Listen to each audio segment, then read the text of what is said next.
Hey everyone, and welcome back to another Explainer. I am so incredibly pumped about today's topic, mostly because we're exploring something that is just so universally profound, but also deeply, deeply personal.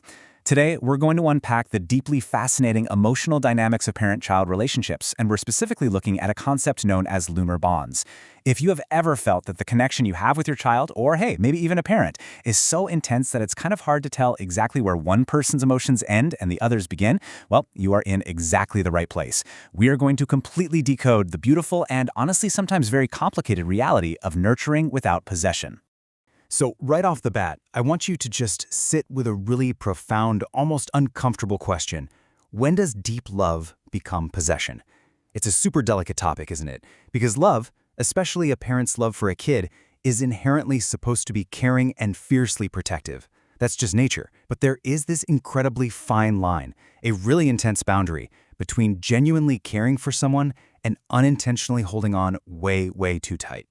Today, we're going to validate that tension and explore exactly how and why that whole dynamic happens. Section 1. The intense emotional bond. Okay, let's dive into this. When we talk about this specific framework, which is often referred to in astrological psychology as having the moon in the fifth house, we're talking about an exceptionally deep emotional bond with a child. Now, this isn't just your standard run-of-the-mill parental care. We're talking about a dynamic where the child's happiness, their little victories, and their daily struggles become intensely, almost overwhelmingly personal to the parent. It's like, if they are riding high, you are absolutely on top of the world. And if they're hurting, it feels like a very real physical ache right in your own chest. Your emotional baselines are just completely synced up. This hidden mechanism essentially works in a two-step cycle. Step 1, the child offers some kind of affection, attention, or approval. Step 2, the parent experiences a powerful emotional shift. What this really reveals is that a child's attention and validation can actually dictate a parent's emotional state far, far more than the parent might ever consciously realize. The parent's mood becomes incredibly dependent on the exact amount of warmth they're receiving from the child in that specific moment.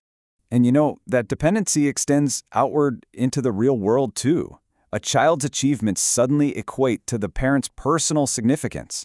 Now, feeling proud of a child's accomplishments is totally normal, obviously. But in this specific dynamic, that pride goes a step further. It actually reinforces the parent's own sense of emotional fulfillment and their own value. It's literally like the child's gold star becomes the parent's oxygen. It's a beautiful level of support on the surface, but as we'll see, it totally sets the stage for some real challenges down the line.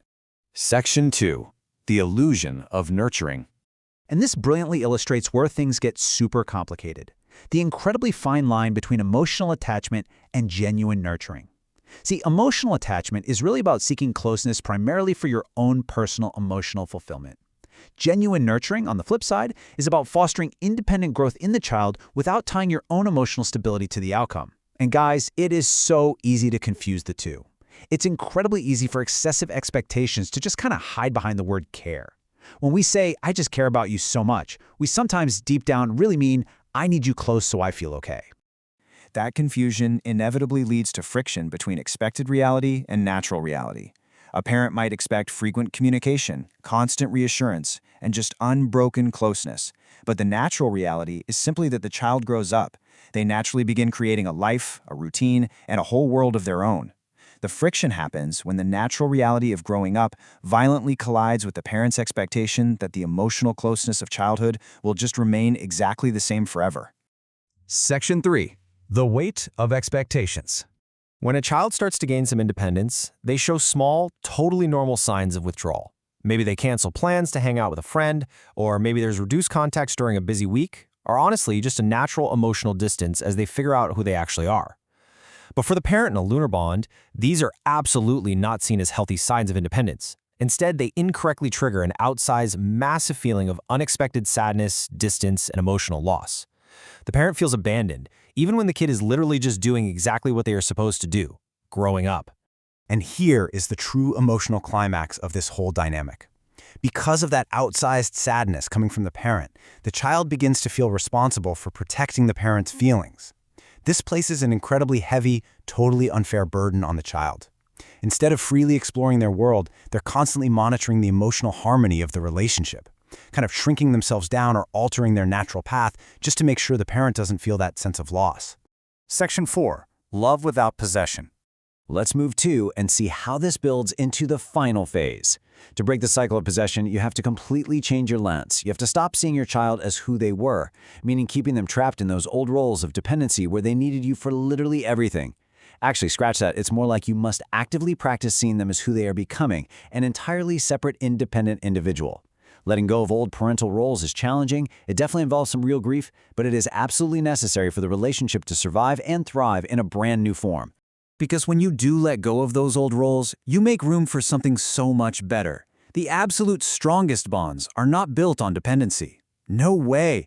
They are built on genuine care, deep trust, the total freedom to grow, and the complete absence of another person's emotional expectations weighing them down. When a child knows they can fly away and your emotional world won't completely collapse, they actually end up wanting to fly back to you by choice, not by obligation. So, the crucial point is summarized perfectly in this incredible quote. Genuine love does not require possession. This is the deeper psychological lesson of the moon in the 5th house placement. And honestly, it's a huge lesson for any deep relationship in life. True nurturing means you give your warmth, your light, and your unconditional support, but you do not demand that the person stay in your pocket just to keep you warm. You love them enough to let them fully belong to themselves. Which leaves us with one final, deeply empowering thought to ponder today. Are you ready to let them grow?